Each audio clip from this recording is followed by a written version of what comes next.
royalty-free music. Is it? Yeah. Kelly's taken from some of these sites before. They're great. And you pay like a monthly fee, and you can use them, and they won't get mad at you.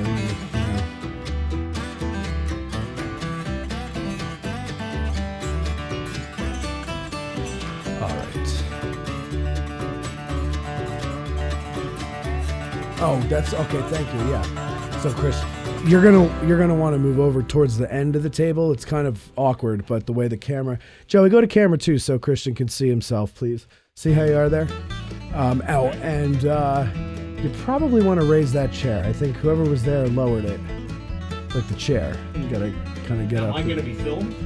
Yeah. Oh crap! Oh yeah. All right, I'm glad It's live. Yeah. I don't know if I think that's as high. Yeah, I know. Yeah, that's as high as... It's as high as it goes. Why do you look so low? Oh, did I raise this? No, I didn't.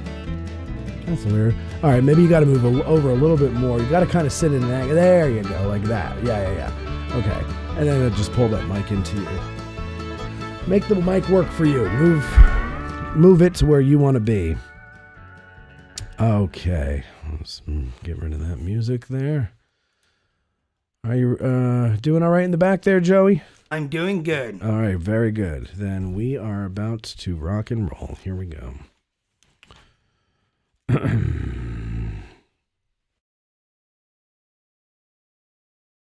the Gettysburg Museum of History Studios, You're listening to Addressing Gettysburg. Hello, ladies and gentlemen. Welcome to this episode of Addressing Gettysburg. And today, first of all, I apologize for my voice. I'm getting over a bit of the vid, as they say, COVID. And it was a lot of fun. And if you haven't had it yet, you're really missing out. So I apologize for my voice. I'm going to talk quietly today so as not to damage it, because I have more show to do tonight. And I need to be able to speak for that. So I'm not trying to be seductive when I speak in this low tone. So there. All right. So our guest today is Christian Keller. Christian is, you're a professor up at the Army War College, correct? You got it. Oh, sorry. I didn't turn you on. Welcome to the show, and I won't turn you on. Yes. Up at the Army War College. What do you teach up there? I teach all kinds of things that they tell me to teach. Mainly national security strategy and policy, military theory, which is quite interesting. And I do get to teach my Civil War elective and an elective on the great captains of world history in the spring. So I get a modicum of military history, but in PME, you pretty much teach what they tell you to teach. Right. And that's the first half to 2/3 of the year. All right, cool. And we are going to discuss Stonewall Jackson and the Gettysburg Campaign, which, you know, maybe people who are not deep students of the campaign are listening to this going, what the hell are you talking about? Jackson was dead. But we'll get into that in a second. But before we do, though, I'd like to say hello to our guest producer today. He's in the back there. His name is Joey. And Joey, where are you from, Joey? Ohio? Oh, I'm sorry. Wait, I got to turn you on now. Jeez, I'm the worst today. Say that again? Yes, I'm from Ohio. All right, you're from Ohio, and you came all the way out here for Remembrance Day weekend. You had a great time. Yes. You got to march with the Liberty Rifles. Yes. And you made it into our video of the parade, although barely. But you're there. I know where you are. And your mom made an appearance because she came up behind us while we were recording and said, "Did you see Joey?" And I said, "Yes, I did." "Did you see the camera that I'm talking to?" And then she was all embarrassed. No, that's not really how it happened, but we had fun, right? We had a good time. Oh, yeah. Yeah. And then what else did you marched with the Liberty Rifles up Big Round Top? Yes. Wow. In the path of the 118th Pennsylvania? Is that what you were doing? That is correct. Wow. And how was that? Was that fun? Yes, it was a lot of fun. It was refueled, the loop, and then Big Round Top, you just said. Again, it was steep. again, it's slippery, almost fell off. But again, it was really a good event. Yeah, good. Okay, good. So you had a good time. You met a lot of interesting people. Yes, I hear you met a listener of the show out at the Bushman Farm. that's correct. So you're out at the Bushman Farm. You met a listener of the show, and then you met our friend Dave Johnson while you were out there. It was a celebrity-filled weekend for you. Yes, it is. Well, good. Joey, I'm glad to have you here helping out in the back. I know I'm in good hands with you at the controls. Wave to the camera. Say hi to everybody. There you go. All right. Very good, Joey. Now back to the show. Thanks, Joe. All right. So, Jackson, first of all, is it fair to say that the Gettysburg Campaign is a second try at what they were trying to? Lee and Jackson. And by way of reference for the listeners, I think it's important to note that Jackson, from the very beginning of the war, from 1861, wanted to get into the Keystone State and wreak this kind of strategic level damage. And by strategic, I mean war-winning type work.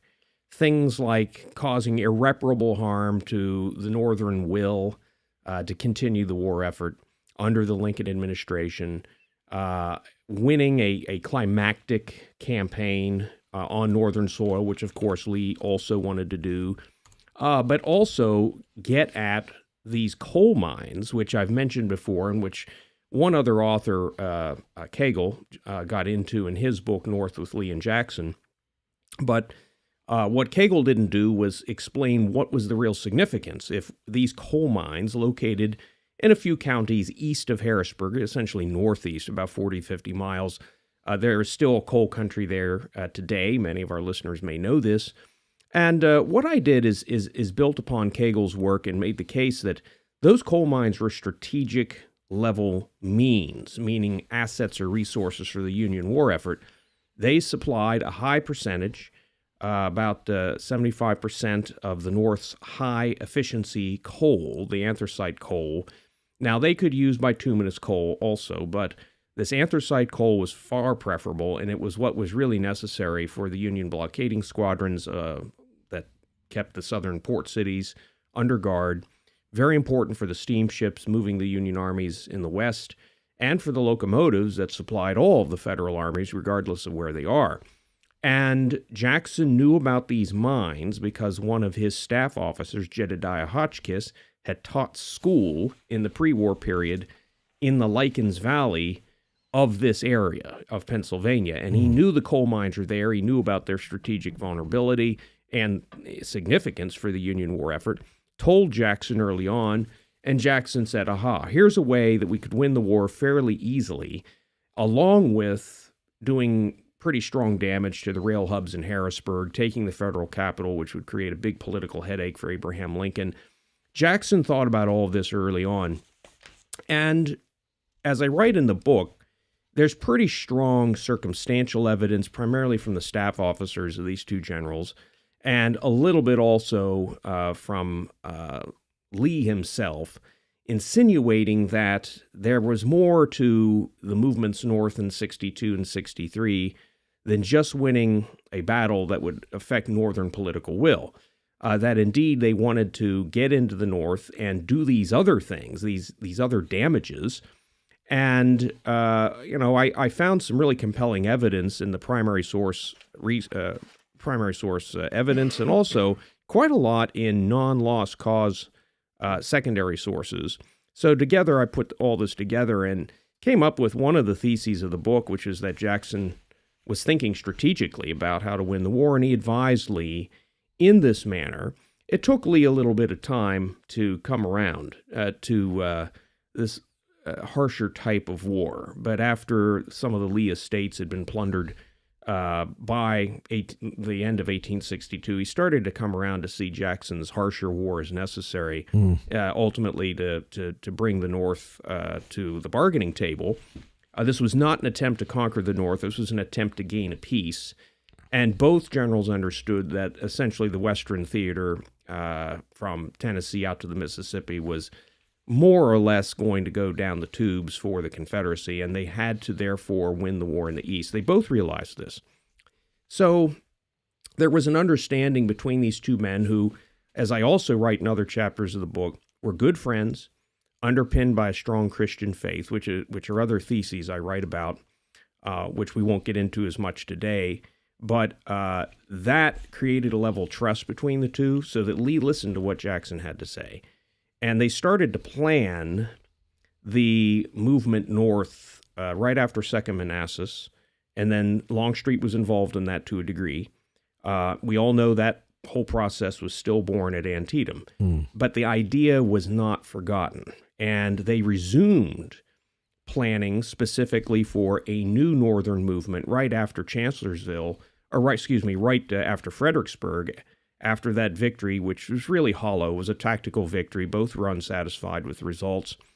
And they did this a lot in the winter of 62-63, spent a lot of time together socially and also planning out what they wanted to do for an early spring campaign. They wanted to move in April, as soon as the roads were barely passable.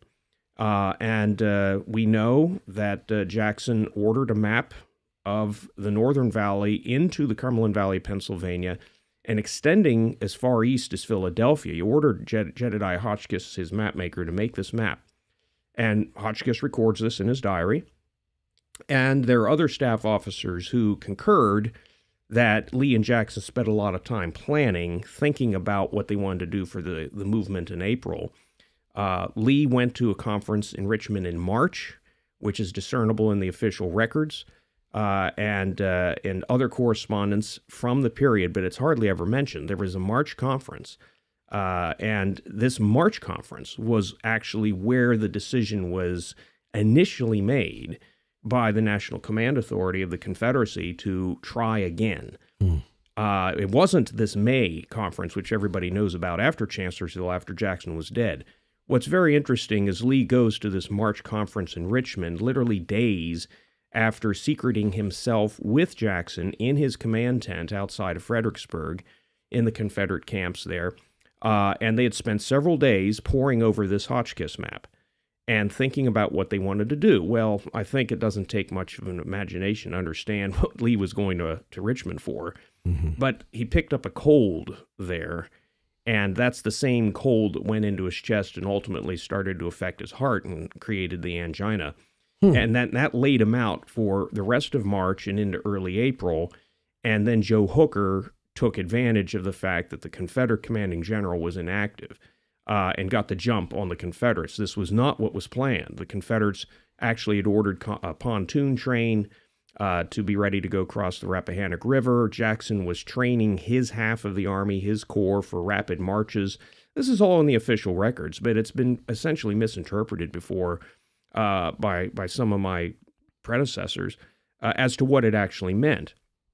And when Lee finally is able to get out again and ride Traveler and think what he wants to do, well, by then it's too late, and the Federals have taken the initiative in the Eastern Theater. They win at Chancellorsville, but Jackson is shot. Well, that means great things for the future of the Pennsylvania campaign, because Lee is now bereft of his planning partner for this campaign, the man who knew the most about what needed to be done once they got into Pennsylvania. And it also deprives him, of course, of his right arm, as he himself later said, his great operational lieutenant. And then, as I write in the final chapter of the book, and also in a recent article in Gettysburg Magazine, this also had truly operational and tactical level ramifications. Things such as how Longstreet is going to behave because of the absence of Jackson, how Stuart is going to behave before and during the campaign, and also, indeed, where the whole fight is going to end up happening. Where will the campaign actually occur? Right. If Jackson survives, a whole different character of the Pennsylvania campaign is going to emerge. So the old canard, if Jackson had lived, or if Jackson had been at Gettysburg, he'd be rather smelly, I think is just completely unfair, because, realistically, the strategic level and theater strategic level effects of his death are incalculable, I think, for the Confederacy.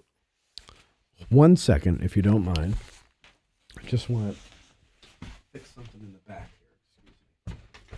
Excuse me. A little bit there. My belly's a little too big.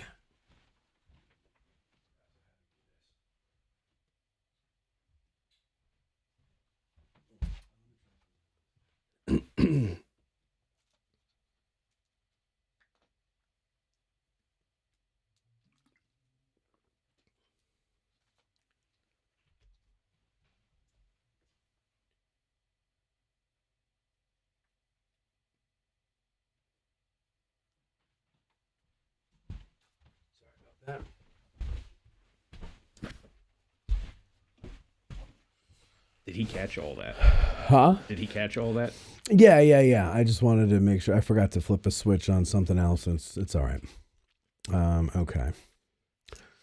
All right. Back to the show. All right. So the relationship between Lee and Jackson. Actually, I want to go back to something you said earlier. You made a point to say non-lost cause secondary sources. For people who are kind of maybe new to all this stuff, explain the significance of what you said there. So there's an understanding among Civil War historians who do a lot of research in their writing that some of the source materials written after the war by surviving Confederates were tainted, and that's the correct verb to use, were tainted by this ideology called the lost cause, which is what it became known as in the late 19th and early 20th centuries. And it's stuck, and modern historians use that terminology today to refer to writings that refuse to admit certain truths historically about why the war happened. So in other words, it wasn't about slavery, it was about states' rights. Well, right. Or tariffs. States' rights bereft of the underpinning of slavery behind that. The idea that the slaves actually were loyal, most of them, and didn't want to be freed. That the whole white South was unified behind the war effort. That Lee and Jackson had made no mistakes. This was a major part of the lost cause ideology. And then another important part of this ideology that started to emerge in writings, Jew Burley was one of the worst proponents of it, was that other generals, such as James Longstreet, Richard Ewell, and even Jeb Stuart, made the key mistakes at Gettysburg that cost the Confederacy its independence, which then, of course, implies that Gettysburg is the climactic battle of the war, the only one that really mattered, which, pretty much anybody who studies the war at all knows, well, it was one of the great turning points, but not the only one. You still have a little place called Vicksburg out in the west. Sure. There are many other points before and after where the war could have changed, as many of us know. Yeah, there's more than one turning point to anything. Right, yeah. Exactly. And so the lost cause idea, unfortunately, does infect some of these post-Civil War second half of the 19th century sources written by the surviving Confederates. You have to be careful. When you use anything from that period, say the 1870s up through about the 1910s by surviving Confederates of any rank, by the way, you have to be watchful of this lost cause influence. It's usually there somehow, but it doesn't necessarily mean that source is useless. It means that you have to treat it with care, and you have to do what I call historical triangulation, where you have to find an original wartime period source and verify what was said post-war with as much material from the war itself and see, okay, are we getting new information here that makes sense based on what we know historically did occur from the primary sources during the war, such as diaries and letters and even newspapers that were trying to essentially report and not editorialize. So I did a lot of that in the book and in this article. And, what's interesting, you mentioned this, there is, interestingly, a wartime open public source indicating that Lee was actually possibly striking for the coal mines in the Pennsylvania campaign. The Richmond Whig of July 2nd, 1863, put this pretty clearly in black and white. Of course, they don't know yet that Gettysburg is what the result of that fight is going to be. So the editor said, if it be true that the Confederate forces occupy Harrisburg, the attention of the commanding general will no doubt be directed to the coal fields, which lie within 40 or 50 miles of that city. His first aim will be to cut all the railroad connections and thus put a stop to the transportation of fuel. His next will be to destroy the most costly and not easily replaced machinery of the pits. He might then set fire to the pits. Northern industry will thus be paralyzed at a single blow. I think that's pretty strong evidence. I'd like to thank Scott Mingus for direct towards this source. This is pretty serious evidence that it was publicly known at the time, at least in Richmond, that these coal mines were one of the targets. So that's what I was going to ask you, because I haven't seen, I mean, really, honestly, until I heard you do your talk at CWI last year, and you talked about this. I remember saying to you, like, you just blew my mind, because I'd never heard this before from anybody, that there's this plan to go after the mines and all that, and Jackson, and he kind of concocted it in the early spring, and you know, I'd never heard any of that. Now, to be fair to the people I've learned from, I never really focused on pre-battle stuff beyond June 26th, right? I was only interested in what happened here. But as I became more interested in the lead up to the battle, I still never heard anything about that. So why is that? Why do we not hear that? Obviously, as you point out, someone with a newspaper was able to write on the set while the battle is going on that, you know, this could be part of the plan, or this is part of the plan. Why then was that lost to history? I think it was lost to history because the two campaigns that had the attack on the coal mines as one of the operational and theater strategic objectives, they both were aborted. They both failed. And so it didn't end up happening. And focus in the Confederate commentators' minds started to go on why did we fail, not on what would we have done. So I think that's the first reason.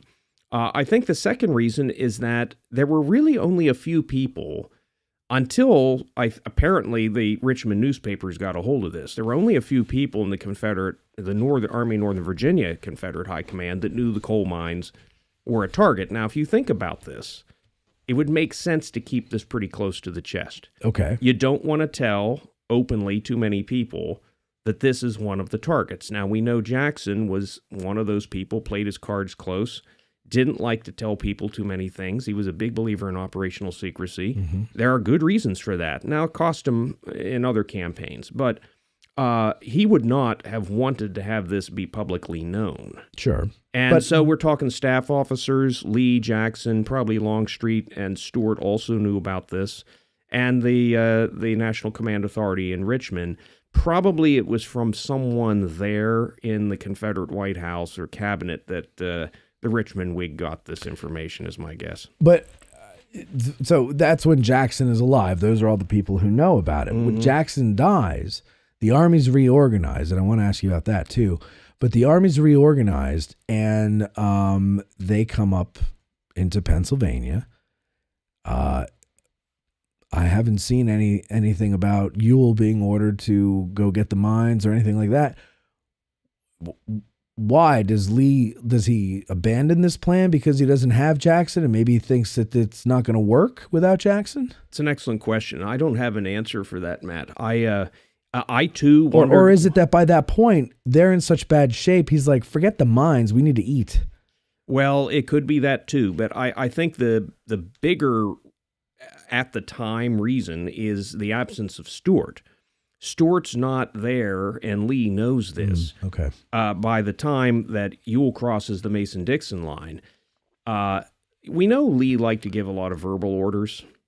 He went from written orders, very punctiliously written out in the 7 days, increasingly to verbal orders to his lieutenants. Mm-hmm. Now, maybe he told Ewell, go for the coal mines, but only after we get Harrisburg. Let's get Harrisburg first. Makes sense. Then we'll deal with that. Right. But he would have also understood and known that Ewell was going to need Stuart to accomplish this, at least to screen his flanks, which we know was the initial intent that Lee had prescribed for Jeb Stuart's major component of his cavalry brigades. Mm-hmm. Then Stuart doesn't do it for reasons we're very well aware of. Right. And so I have a feeling Lee was just at that point, okay, we're not going to get into the mines at this point. We just need to make sure that if we can get Harrisburg, great. If we can't, because now of the absence of Stuart, then we're going to have to regroup and figure out things on the ground. That's my hypothesis. Can't prove it. So, okay, so the other thing I want to ask you about is the reorganization of the Army. So Lee, as I understand it, wanted to reorganize the Army for a while. He thought that the two-wing system that he had was a little too cumbersome, especially in the densely forested areas of Virginia and otherwise. And he wanted to move to 3 corps. He finally gets the opportunity after Jackson's death, at the Battle of Chancellorsville. He does it afterwards. Do you think that had Jackson lived, that Lee would have reorganized at that time as well? Or would he have kept it going with Jackson? So I get into this in both Chapter 6 of The Great Partnership and in this recent Gettysburg Magazine article.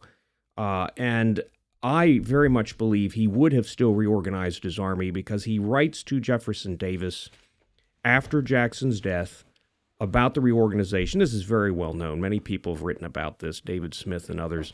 And the idea was that 2 wings was becoming too cumbersome for Lee to manage, and even for gifted subordinates like Longstreet and Jackson to command by themselves. Mm-hmm. There wasn't yet, of course, a modern staff system as we understand it.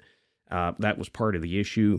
And so Lee, before the loss of Jackson, was contemplating dividing into 3. I think it's very likely, and that would be a safe way to put it, that he would have still divided the Army into 3 corps. Jackson, if he had survived his wounding at Chancellorsville, would have led one, Longstreet the other, and then it's 6 or half dozen who's going to get the third one, Ewell or Hill. I think it's definitely going to be one of those 2 who gets the 3rd corps.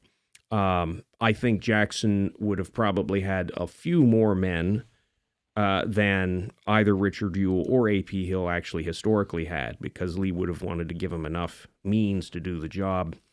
But then we would have had a very different configuration of the Confederate Army moving north, in the sense of who's leading it. Mm-hmm. And then the influence of these corps commander on Robert E. Lee through their council. Now, that is also a major thing I get into in the book and in the article.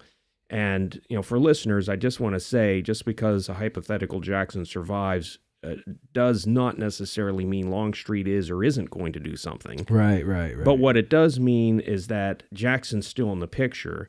He had become Lee's principal advisor before the Battle of Chancellorsville. And that was mainly because of the absence of Longstreet down at Suffolk during the winter of 62-63, combined with his good performance that Jackson had turned in after the 7 days. And I definitely think, and I know the Longstreet lovers disagree with me, they think Longstreet remained his principal. I don't think so. I think the evidence in the historical record is very obvious about how Lee prefers Jackson by this point in the war. So what does that mean? Well, it means that Jackson's counsel is probably going to prevail over Longstreet's, or at the least there's going to be a compromise made about how to conduct this campaign in Pennsylvania. That by itself changes a lot of possible second and third order effects. I was hoping you had a little more there while I went to cough. Okay, so you do think then that he would have still made the reorganization. Now, and by the way, we're not doing a What If Jackson Was at Gettysburg show here at all. But it is interesting that his fingerprint is on the campaign, is, at least in its conception, in that he and Lee kind of conceived it together, although it has changed. Do you think then that you mentioned Stuart not being around to assist Ewell? Are you saying then that Lee's MO was to wait then, and in other words,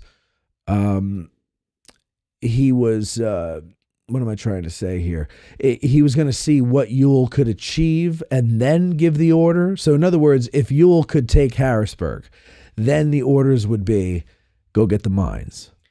Well, it's a hypothetical, but I tend to think that's probably how it would have been done. So in other words, to have said to Ewell, okay, so you're going to go first.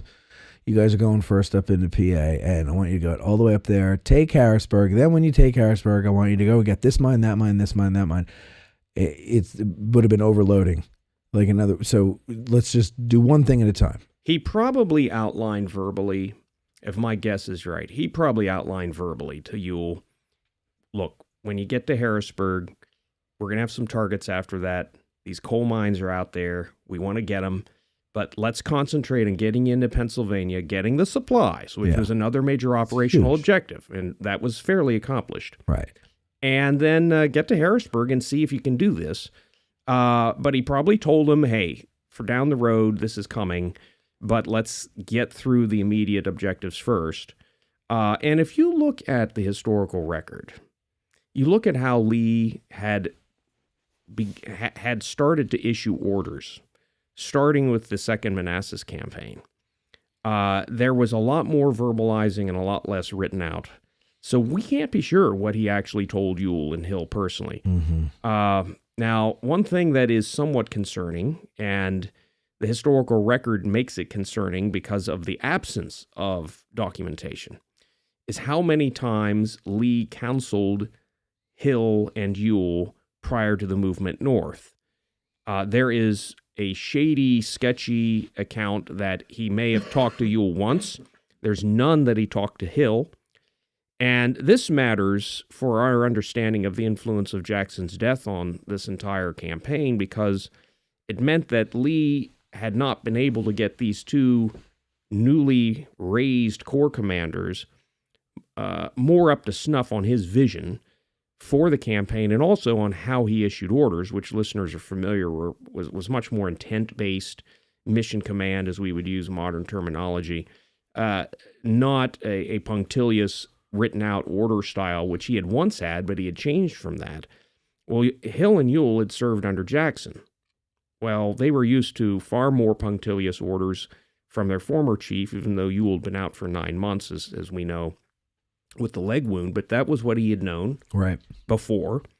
And Hill had known this for many months and had been put up on court-martial because he didn't follow Jackson's orders to the letter on several occasions.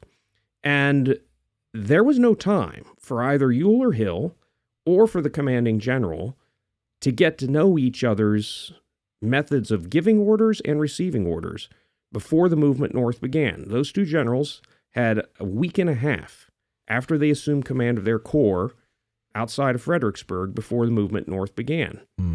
That's not enough time for seasoning. No. Now, people often forget about this, and because I teach modern military officers, I know that you don't just naturally understand how to command at a certain level of responsibility because you've just been promoted to that. You have to learn how to do it through trial and error. Right. The great triumvirate, as I call them, of Jackson and Stewart and Longstreet, had that seasoning under Lee, and we know some mistakes were made in that 62-63 time period by all three of them at various points in those victorious campaigns primarily. But Ewell and Hill didn't get that luxury. And that by itself, I think, should give us another way to look at these two generals and how they perform in the Gettysburg campaign. They just didn't have a lot of seasoning time, got thrust into this new level of responsibility.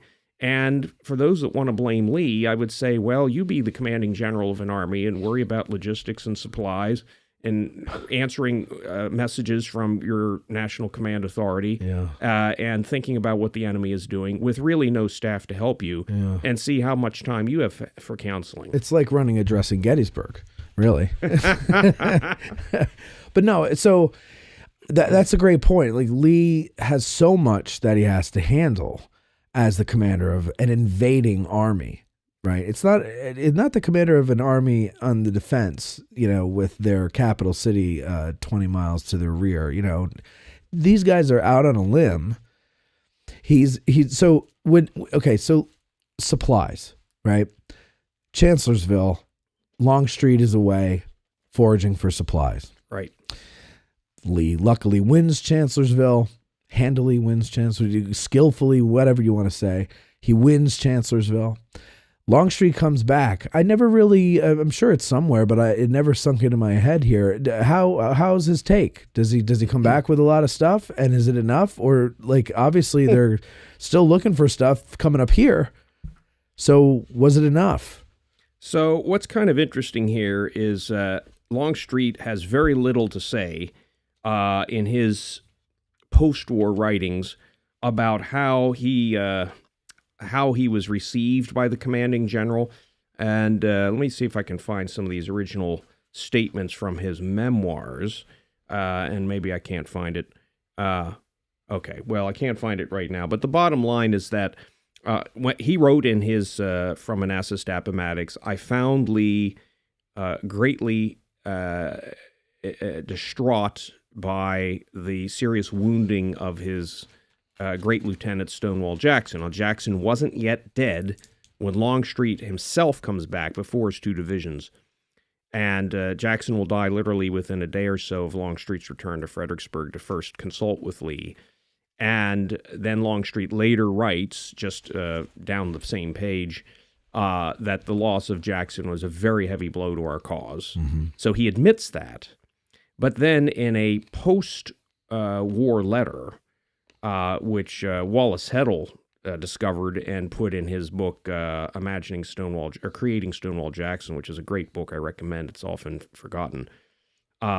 He found this letter where Longstreet said, well, the Virginia crowd, and I'm paraphrasing, like to think that Jackson could do anything at any time, anywhere, but I know better than that. And so, there's only bits and pieces of how Longstreet thought about Jackson. There's some funny quips that have been passed on from staff officers that overheard things. The Chantilly campaign, there's a famous one where Longstreet says something to Jackson about, well, your troops haven't fought as well today, have they? And Jackson just gave him a look and didn't have much to say. There was competition between them. And you can pick that up both in the post-war sources and occasionally in wartime sources. I think it was more of a good-natured rivalry than either the Longstreet lovers or the Jackson acolytes today would want it to believe. They think that competition, it was probably greater than it was. I think they both knew that they were fighting on the same side, right, and that they needed to be complementary. And frankly, the history of their campaigns together up through Chancellorsville illustrates how well they cooperated under Lee's aegis. The key is that Lee was the keystone, and Stuart was in this mix as well. Yeah. So to answer your earlier question, he came back with supplies, or rather his divisions did. But and there was a lot, but a lot of it got deposited in Richmond. Not all of it ended up coming to the Army in Northern Virginia. Ah. So there's that. And the key, of course, for real students of the war is the absence of Longstreet's divisions at Chancellorsville itself. That was critical. I think if they had been there, and of course Joe Hooker feared this, kept worrying that they were going to show up at the last minute, that might have made a big difference in how that campaign turned out. Instead of just a tactical / operational victory, who knows what could have been done with two more divisions. That's really the kicker. And of course, this was exactly what Lee and Jackson didn't want. They wanted to bring Longstreet back in time for the movement north in April. Mm-hmm. Then Hooker jumps them, and they have to fight Chancellorsville without Longstreet. It's so fascinating to think of all these things. So the supplies that come back with have to go to Richmond.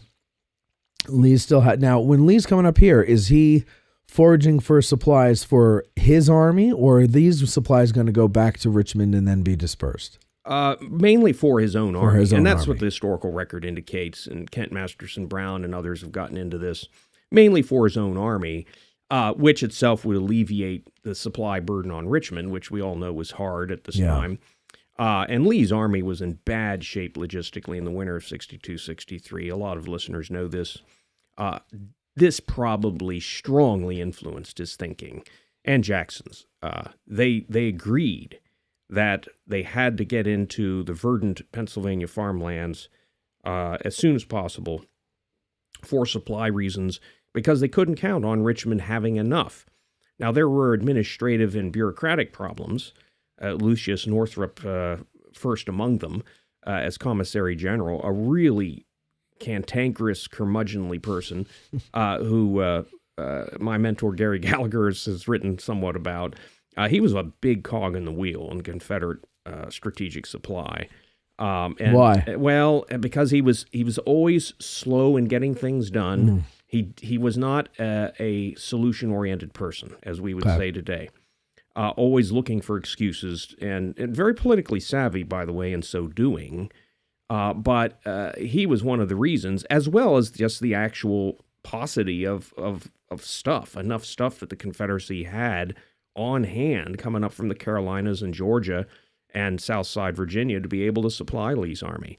So I think there's no question that, another major theater strategic goal of this movement north was to get into PA, live off the fat of the northern countryside, and stay up there as long as possible, which is also something that's often neglected in the literature. There was no intent to retreat in July, even after a victorious battle. They wanted to stay up there as long as possible. Two things would result from that. More food and supplies for the sustenance of the Army of Northern Virginia. If they made it into fall, for example, just imagine. And then secondly, an even greater political headache for Abraham Lincoln, with a rebel army loose north of the Mason-Dixon line for months. Just imagine what that would have done. Yeah. And we teach at the War College the interface of policy and strategy. Well, the same thing was at work in the American Civil War. And the political damage to the Lincoln administration of a victorious or an undefeated Confederate army in Pennsylvania going into the fall, just disastrous politically for Lincoln. And he knew that, which is why he told me to get him out of there as soon as possible. How would they have sustained themselves up here? I mean, they're far from their supply line down south. So would they just be foraging that whole time? So you have to know a little bit about how 19th century armies operated and lived. So the first thing is that armies move when they're away from railheads and away from rivers. Right. They move at the speed of horses, right, and men on foot. But they require things that horses and men need to eat. All right, fuel for horses and men.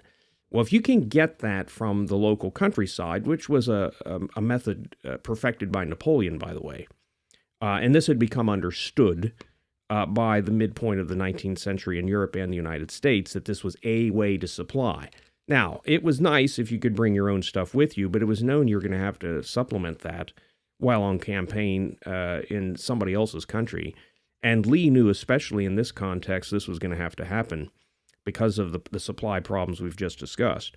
Well, they are going to get 75% of what they need in Pennsylvania as far as fuel for horses and men.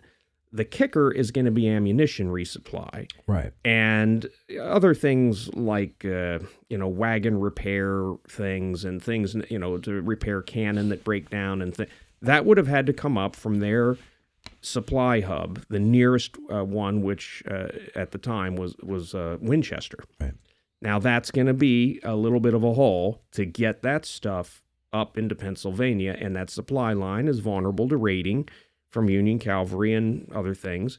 And Lee was aware of this. So they would have had to have perfected that resupply for those particular commodities.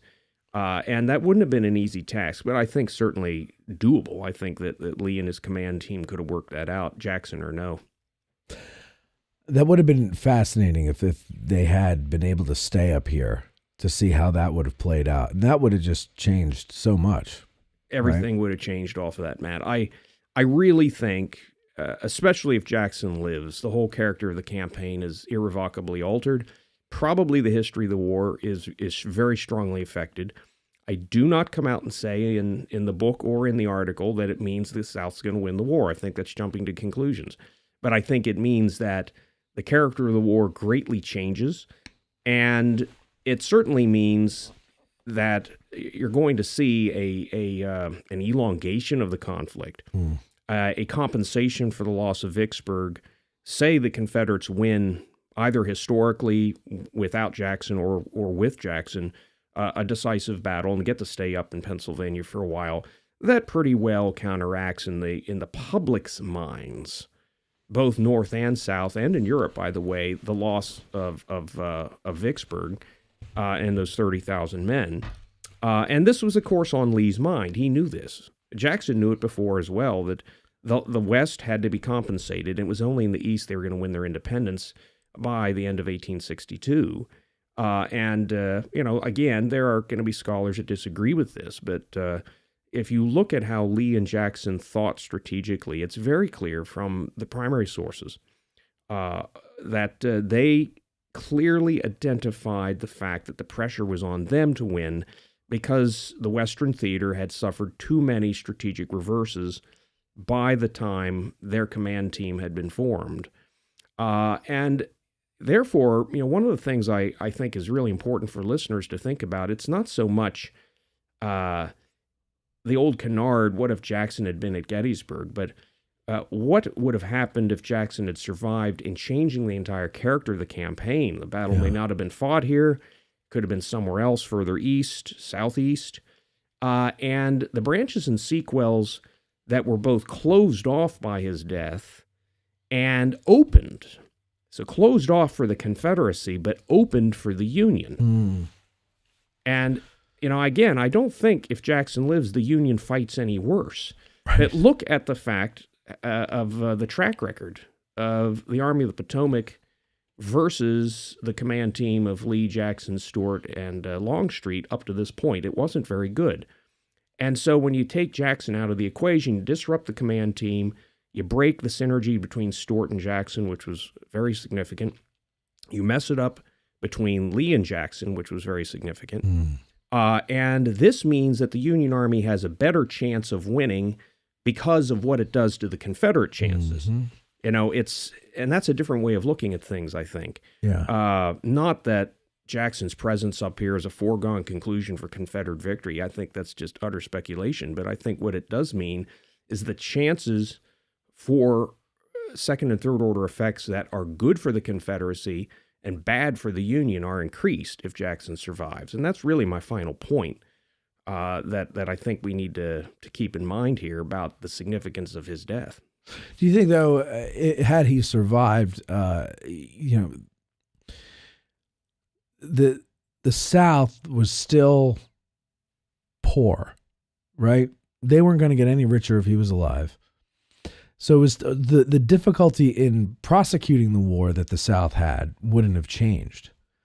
And it seems to me that in all the wars that we've been involved in, we're always late to the party, the United States. Like, we're kind of caught off guard when they start. We're like, we got to do all this stuff. But then there's like this big ramp up in manufacturing, ramp up in this. And, we're kind of feeling things out for a year or two, maybe or so, somewhere around there. And then finally, like, something clicks. And then we start chugging along. And then it's like, you can't stop us. And then the war is over.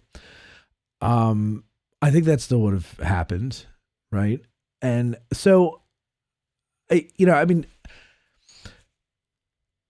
think a guy like Jackson, to lose him is obviously a big blow. You just described why. But at the same time, who knows, like, what... That's not the only thing, I guess, is what I'm saying. Of course not, right? Yeah. And as much as a morale blow that might be to the troops, and as much as that might screw up the relationships of the leadership, these guys are professionals. They're grown men, Yeah, it sucks. Tom's dead, But, okay, we still have a war to fight, guys. We got to figure this out and get our heads out of our asses, and let's go. Let's keep this going, right? So they got to pull it together. And they do. Eventually they, got a thing going.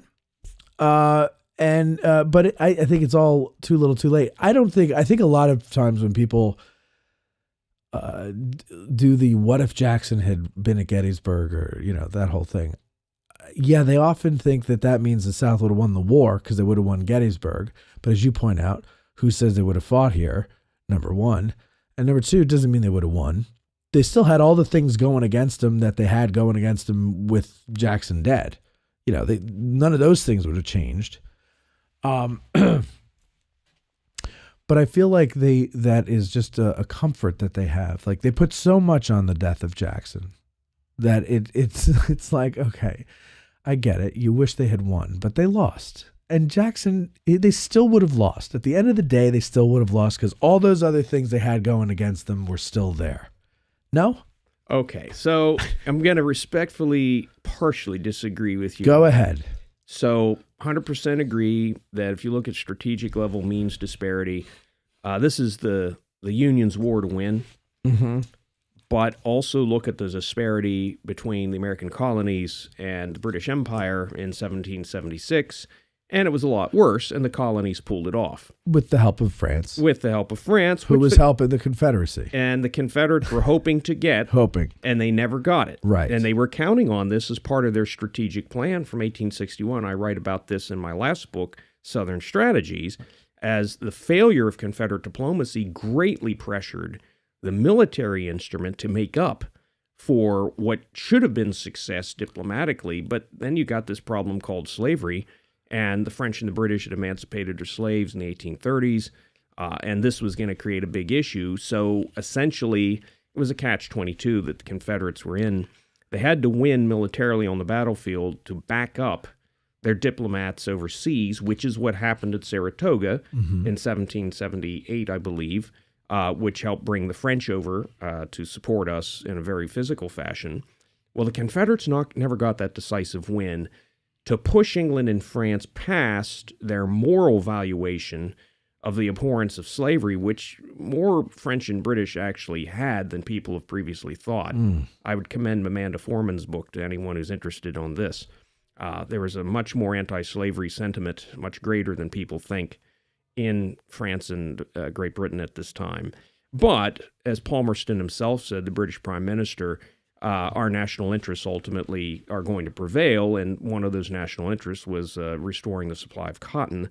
Well, I think if the Confederates had won enough of a climactic victory early enough, especially before emancipation comes out, well, that's why I think a lot of writers see the significance strategically of the Sharpsburg Campaign, Maryland Campaign of 62, because it was so important in the time and the timing.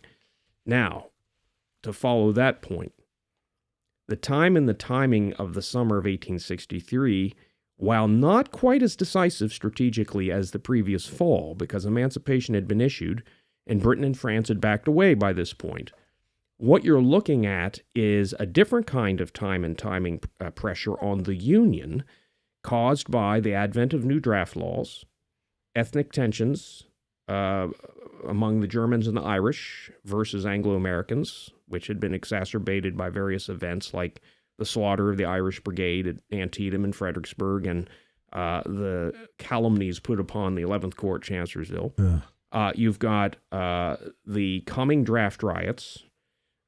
You've got Copperheadism in the lower north. Mm-hmm.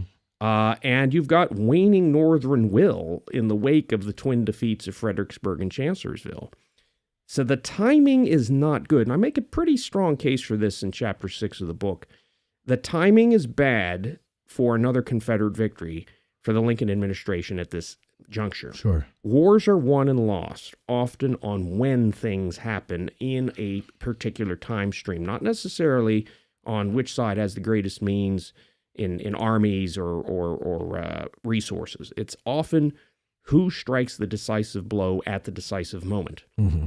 Lee understood this. Jackson understood this in a more general sense, and they knew this was probably the last moment writ large, the spring and summer of 63, in order to influence the North enough through depression of Northern morale, through destruction of key nodes of supply and means, like the coal mines, like the railroad hubs at Gettysburg. This was the moment. And if they didn't do it now, then it was going to be waiting and hoping that they could stall Union progress enough to get Lincoln to lose the 64 elections. Now, here's the interesting thing.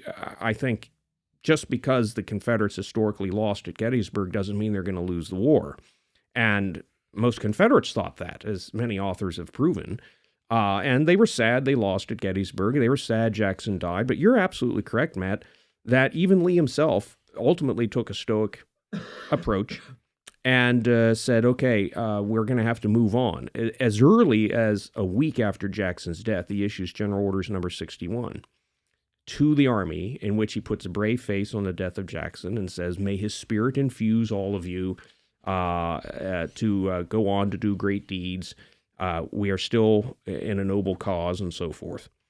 If you look at how the Confederate Army Northern Virginia recovered from Gettysburg, it's pretty miraculous. Mm-hmm. And how they were prepared and the high morale that they had going into the Overland Campaign against Grant. And then look at the performance in the Battle of the Wilderness. Hill's mistake on the first day, and arguably Lee's mistake in not pulling him back, notwithstanding. They came pretty close to really handing Grant a serious defeat. And again, what happens? Chance intervenes, and Longstreet gets shot literally within miles of where Jackson had been shot just the year before. Yeah. I mean, it's uncanny. It's eerie almost, if you think about it. Lee's two principal subordinates, the former wing commanders of his army in 62 to 63, both shot in the same woods almost within a year to the day of each other. And, you know, the long-term strategic ramifications of this, I think, are incalculable in both cases. So there's no question the Confederates recover to a degree. But the time and timing issue of that summer of 63 is absolutely critical. And I would add to one final point. One of the great strengths of the Army of Northern Virginia was not its rank and file. I do think that was the greatest strength, but right up there, number 2, was the command team that was built. Yeah. Now, that command team's irrevocably shattered with the loss of Jackson. And again, it's not how Lee and Jackson themselves work together, though that, of course, is a major argument I make. That was imperatively significant. But it's also how Jackson worked with Stuart and how Jackson worked with Longstreet, and the synergy among the three. It's almost as if you have the shield and the sword and the scout, or the eyes and the shield and the sword. You have the attack-minded, the defensive-minded, and the guy who knows how to run out and get them the information they need. Correct. Yeah. And we all know all three of them could do all the other jobs too if needed. Sure. So this synergy is what's interrupted. Now, what's the strategic value when a command team as successful as that is interrupted and then further attrited? Now, with Longstreet going down in the Wilderness, about a year after Lee loses Jackson, who does Lee have left upon whom he can rely to do really serious maneuvers? Mm-hmm. Well, maybe Hill, but Hill's performance in the Wilderness was not inspiring, and Lee reassigns him. And Ewell's performance in the Wilderness was steadfast, but not stellar. And then Stuart dies at Yellow Tavern literally within weeks. Right. So the Great Triumvirate's gone. Well, I think listeners need to kind of throw that in the bucket as to why Grant wins and ultimately Lee loses, and why the Overland Campaign ends up at the Siege of Petersburg. Well, but even still, though, those leaders, had they remained and had they, like in Hill's case, been great, I still think the fact that, Grant literally had men to burn, how do you fight against that? I mean, you could have the greatest leadership in the world, but if you have a skeleton of an army, you're going to lose. You're going to lose. And that's really what it was in the end, right? It was just a war of attrition. It was a matter, whittle them down. It was a matter, but remember this, the Northern public are only going to take so many losses before they say, General Grant, President Lincoln, it's too much. We've lost too many sons, brothers, husbands. It's not worth it. Yeah. And I would argue that if Jackson had survived, say he had managed to be at Gettysburg, regardless of the result, let's think forward then and think later in the war into 64. Imagine Jackson in the Wilderness with Longstreet. Yeah. oh my gosh. Yeah. I actually would, in such a hypothetical, somewhat pity Grant. I mean, because look who he has as his subordinates. Governor K. Warren. Yeah. What? Yeah. I mean, Burnside. Give me a break. I mean, and we know Burnside blew it in the wilderness. Yeah. And again, time and timing. This was the first engagement between Lee and Grant. Imagine the Northern press. If Grant suffers, say, 25,000 casualties. I mean, he suffered, I think it was about 17 to 18,000 wilderness, which is just atrocious. And he keeps on going anyway. What if there had been more? Certainly, if Jackson had survived, I think the chances of more Union casualties were there. So we got to also weigh these intangible strategic factors, like the tolerance of the Northern people for casualties at this juncture of the war. They're tired, they're worn out. What would have been the breaking point where they would have said enough? Yeah. Oh, so certainly there are more men, but we also need to remember too, on top of this, the men who are getting killed and maimed on the Union side during the Overland Campaign, a lot of them are the veterans of the old Army of the Potomac. Now, yes, there are some new troops too. Some of the Washington Fort guys are down there, the heavy artillerists, but we're losing a lot of the old, seasoned Army of the Potomac veterans. It's kind of a generality that's understood among professional Civil War historians, that the Army of the Potomac that fought at Gettysburg is pretty much dead by the end of the Petersburg Campaign. Right. Well, why is that? I think Lee's army had something to do with it. Sure. Yeah. Well, and then also two of those corps and their commanders are sent west right after the battle. You know, so it's really not what it was here. I mean, here it's interesting because you can kind of make the argument that even though the North won, the Army of the Potomac was destroyed here, because you're right, after this, it's not really what it was when they came here, when they came into this campaign. It doesn't leave the same. Lee had a great quote, and it's not quoted a lot because I think some people don't like to bring it up. But Lee, this has been verified enough to my satisfaction that he said this, that referring to the Army of the Potomac, that army has been whipped. How did he put it? It's been whipped like a sucking dove, and we will not hear anything from them for some time. Now, this is what he says after about the same time as he tenders his own resignation to Jefferson Davis. So what did he really think? We don't know for sure. But you know, that statement is both could be true at the same time. Both could be true. Yeah. I think he was dissatisfied with the results of the campaign, and I think he also realized he inflicted considerable damage on his northern enemy.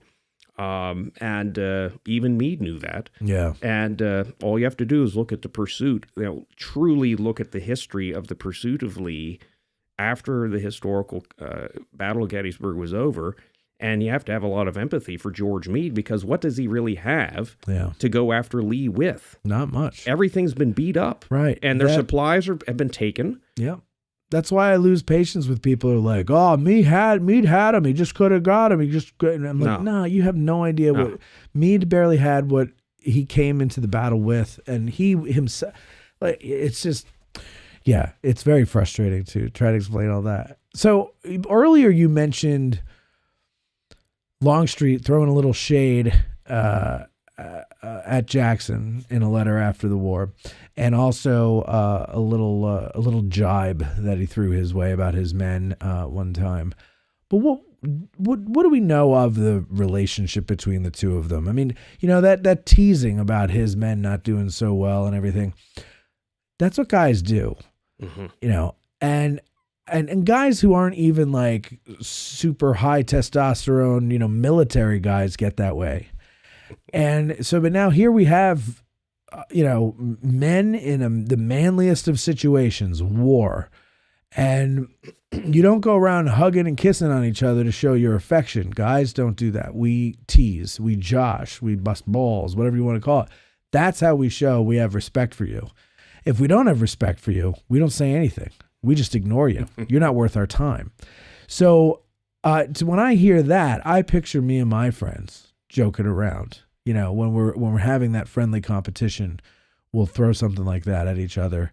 It's not to say we hate you, you suck. It's to say, whatever. Tomorrow's another day. It would just give you a little bit of a hard time. What do you think? What was their relationship like? Well, you're going to hate me for saying this, Matt, but there isn't a lot of evidence to really support any statement. We have really Longstreet's memoirs, which, as listeners may know, have been questioned in their reliability about what he thought during the war. Right. And then some post-war statements, which also are probably influenced by his own experiences post-war at the hands of the Virginia clique, which, of course, idolized Jackson and Lee, whom Longstreet had dared to criticize, and he paid a heavy political price after the war for. I wish I could say that there's true, good, strong supporting evidence from the primary sources of the period that says this is how they thought of each other. There really isn't much. And what I found, I put in the book, but I've pretty much given you the bulk of it already here on the air. There isn't a great deal of recorded conversation. Right. Longstreet, well, one thing I would add, from his memoirs, he was somewhat piqued, Piqued, Right. and you could tell that from how he wrote it in the memoirs, if indeed this is how he thought.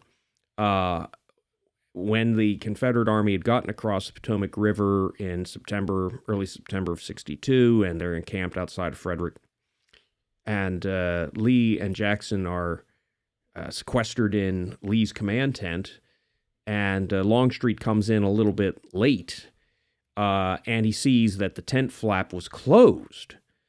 And he wrote that he was about to turn away when the commanding general heard him outside and invited him in to an ongoing discussion, which Longstreet was unhappy to realize was getting close to culmination, whereby Lee and Jackson had planned the outlines of what would become the Maryland campaign and the splitting of the Confederate Army into all those different contingents. And Longstreet felt that he had been left out. But yet, there had been a previous war council in the Barber House in Leesburg before they went across the river after Second Manassas, after Chantilly, where they were all there and they all talked. Now that, I wish we had some sort of good supporting evidence to say what was said there. Yeah. We don't. We know it occurred, and we know they talked about the outlines of a coming movement into Maryland and possibly into Pennsylvania. But Jackson didn't, or Longstreet didn't appreciate the fact that once they were in Maryland, that a lot of the decisions had been made without him. So there is that, and that's about it. Did Longstreet remind Jackson that he outranked him often? No, there's no evidence of that. No. But I think it's telling that I think, when they're both promoted to 3-star, Longstreet's promotion date is given slightly earlier. Yes. And I think that's done out of deference. I think Lee realized that Longstreet, his old war horse, as he called him, had been there with him during those critical early campaigns when Jackson was independent. Mm-hmm. And he knew that Longstreet would feel affronted. Now, we're not talking Joseph E. Johnston type of being affronted, who was very easily affronted by about anything. But I think Lee thought carefully about this and knew that Jackson wasn't going to really make a fuss about it. Yeah. But Longstreet might have. And that I've always believed that's the reason why he gave him the earlier date. Just because Longstreet was going to pitch a fit? No, I don't think not as far as that, but that it was just proper to give him that deference and give him the slight seniority over Jackson, even though they're both essentially equal in rank once they're both promoted. Because they both receive it the same day, right? It's just that they're dated. Slightly, yeah. And remember, too, Lee probably hadn't totally restored all of his confidence in Jackson. Right. By the time of this. See, that's what I always took I that write as, about that in the book. I always took that as Lee is saying, if I die, I want Longstreet taking over until they find a permanent army commander. In other words, I trust this guy just a tick more Jackson's good for his aggressiveness and his strategy, but I don't know if I want him taking my place. Longstreet's a little more even keeled. Could be that, but I think the relationship between Lee and Jackson hadn't developed far enough along by the time of this. Okay, so he's familiar with Longstreet. More familiar with Longstreet. Remember, Jackson had been in the Valley while he and Longstreet were getting to know each other a little bit more in Richmond. And then the 7 days, Jackson blew it. I don't think there's any other way to put it. Yeah, that makes sense. But Jackson had started to redeem himself at Cedar Mountain, then the flank march around Pope at Second Manassas, and then he does very well with the Harper's Ferry operation, remember, which is often kind of shuffled under the carpet in the overall Confederate check at Sharpsburg. But that portion of it was a huge victory, and it did have strategic ramifications. Well, now Lee's starting to revise his opinion and bring Jackson back to the high estimation he had of him when they were actually collaborating in the Valley Campaign. That was another chapter I wrote in my last book on that collaboration and how they actually started their partnership before they ever met from a distance when Lee and Jackson were working together in Jackson's Valley Campaign.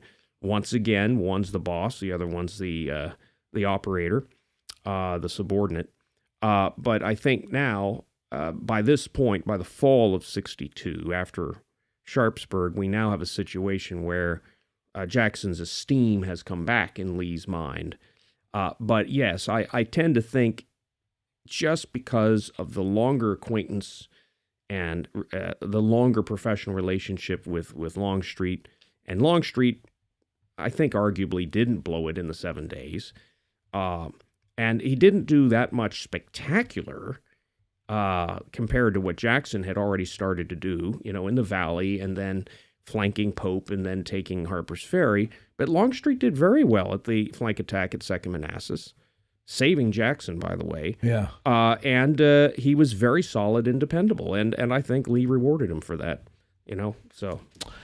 Very interesting. Something I just remembered before from your talk at CWI, DIME. It's an acronym for something. Yes. What is that?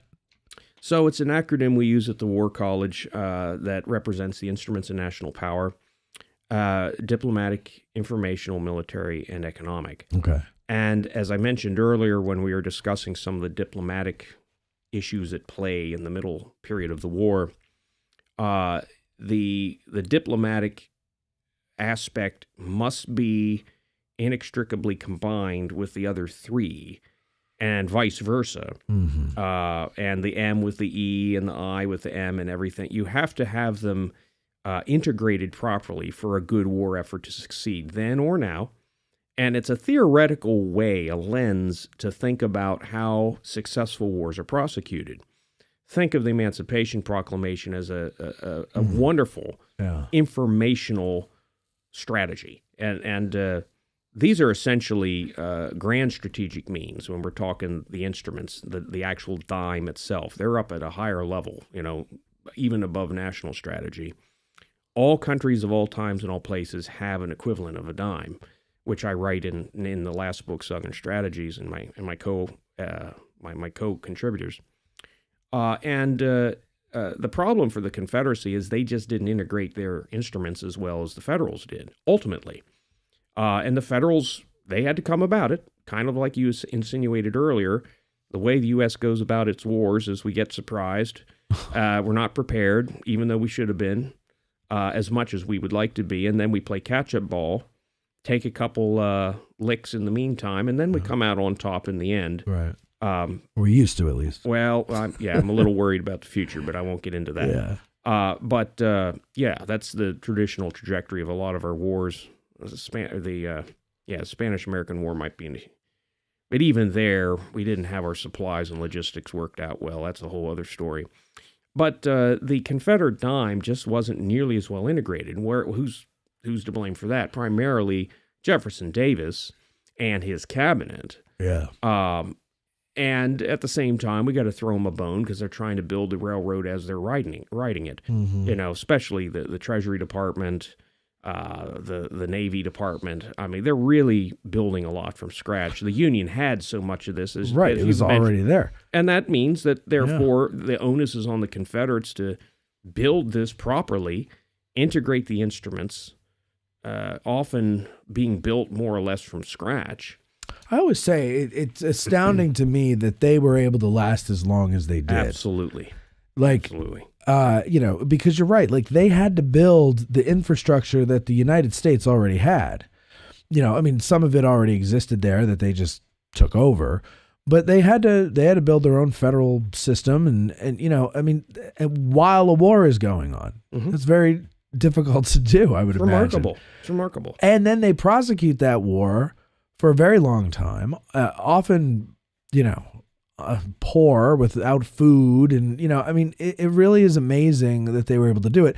But it also reminds you of why it's 18 to 25-year-olds who fight these wars and not 45 to 50-year-olds, because they have the energy to do it. They can withstand that stuff. I would die after a month going through any of that stuff. Well, the funny thing is, people our age, Matt, are the ones that are directing the war efforts and actually thinking strategically about how to put the instruments together to create war-winning national strategies. And then it's the youngsters that are actually out there at least executing in the field in the military instrument, but even some of them are in the diplomatic instrument then as today, and in the economic instrument in the factories and places like that. But people our age, when they're out in the field, are well behind the lines in as much comfort as can be provided. Correct.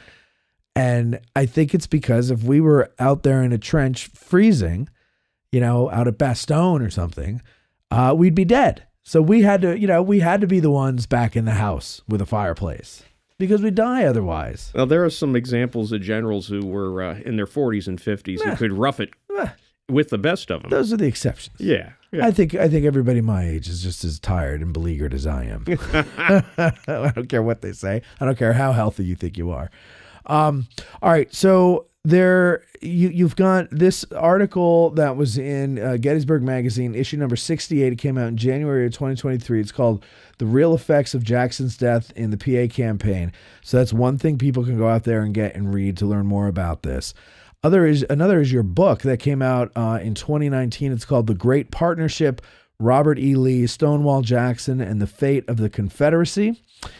And what I particularly like, and you said you only have 7 episodes out there, but I think they're very much worth listening to, is your podcast called the Civil War Strategy Podcast.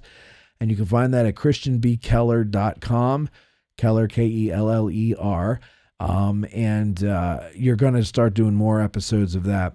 Right. Tell us a little bit about that before we say sayonara. So the podcast focuses on the strategic or war-winning and war-losing aspects of the Civil War.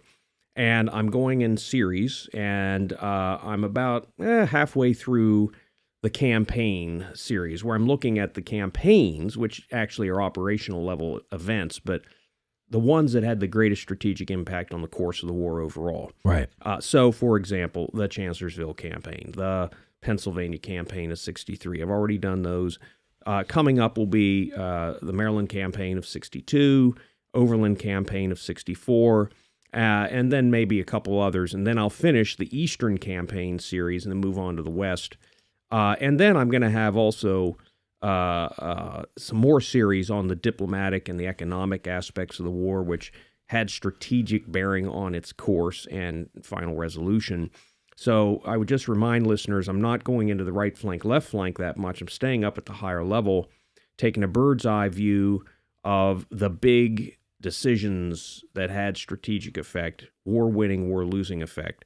And I delve down as necessary to operational tactical when that affected the strategic level, which occasionally those levels did. But I stay up at the higher level, which is really where I dwell in my writing and in my teaching also. I remember after I met you at CWI, I listened to it, and I really liked it because, and I think, folks, you'll like this too for the same reason, is, like I said before, Christian teaches at the Army War College. So this is a guy doing a podcast from the perspective of a guy who teaches at the Army War College. And what do you do at the Army War College? You're teaching colonels how to be generals, right? You're teaching people how to strategize and all that stuff. And More or less, that would be a good way to put it. so, would it be?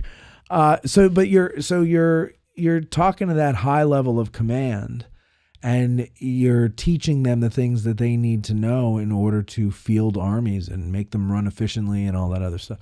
And so that's why I like it, because we don't always get that when in our Civil War historiography, right? It's out there, but it's not the most popularly read stuff about strategic command and logistics and all, and how you make it all work together and stuff. More so, you're seeing and you're reading about the battles and the tactics, which I love. But every once in a while, I like to see how that fits into the bigger picture.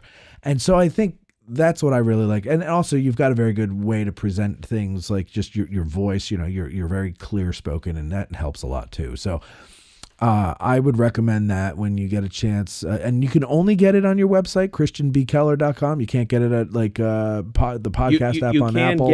You can get it on the major podcast sites. Okay, so like Apple Podcasts, Spotify, yes, you can. all Yes, that. you can. Okay, good. So you can go there. And once again, the books, The Great Partnership, Robert E. Lee, Stonewall Jackson, and the Fate of the Confederacy, and also Gettysburg Magazine, issue number 68, The Real Effects of Jackson's Death in the Pennsylvania Campaign. Christian, thanks for coming in and doing this. I appreciate it. Joey, thank you back there for your diligence on the cameras. You're very welcome. Thank you. Put yourself on camera one more time and wave goodbye to everybody. There you go. And that's it, ladies and gentlemen. Thank you for listening, and we'll talk to you next time. All right, there we are. Those of you watching live, I'm sorry the picture froze, but at least you still had the audio. And I hope you enjoyed it. Take care. Thank you, Matt. All right, you're welcome. That was Thank fun. you. Enjoyed it. Yes. How long were we? What was that, an hour and a half? Hour and a half exactly. Okay. On the dot. I held that like clearing my throat in for that. Oh, you could. Oh, you would have been fine. That would have been fine. So it's funny, you fought off COVID, and I fought off RSV. Oh, really? Yeah, we have that going around up in Carlisle, and to me, I get that worse than COVID. I don't know if I've ever had that. Well, people often don't know because it's very hard to diagnose, especially because it mimics COVID in some ways. Yeah.